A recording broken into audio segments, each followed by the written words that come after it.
Welcome to Prosthetic Effects and the demonstration of our bruising powder. Bruising powder is a powder which, when brushed on, gives us one tone of color of product, and then when pressure is put to it, the pressure changes the color. So we use the powder applicator brush and we dip it very carefully into the product, making sure that we have no big clumps or anything like that, so that we have a nice even application. We then use the product upon the skin surface and we brush it in very carefully, going with the contours of the skin in this case, for a very natural, very quick bruise. This bruise, of course, is quite fresh, so there's a very bright red highlight to it, and then as we add the pressure again, we bring down to the depth of the dried blood that would be beneath the skin surface. So again, it's pressure activated, the pressure changes the color, and the amount of pressure and the amount of product determines how the look of the bruise will occur.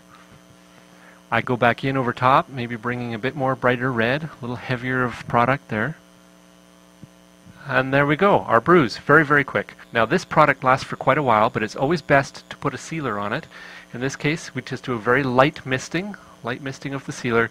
You have a bruise that will last you on set or in your simulation all day. Now many people ask how to clean this off. The best point of attack with makeup is to use a hot washcloth with a little bit of very light soap. We attack that first and get most of the product off, and then we come in, and here we're using witch hazel or any astringent. Will then clean up the skin surface. Then we prefer to moisturize the skin afterwards with a skin moisturizer. Okay, that was a very fast bruise that can be used on set or in your simulation. Now, for a more textured, perhaps an older bruise, we are using the Real Creations makeup palettes to add a little bit of other colors. This bruising powder only does the blue to reds. We want to add some of the vein blues or some of the yellow ochres. Here we will pre-paint with some of the Real Creations palette. And then, once we have the kind of undertoning that we like, we will then come in with the bruise powder over top, and again, add the bruise powder in to our liking.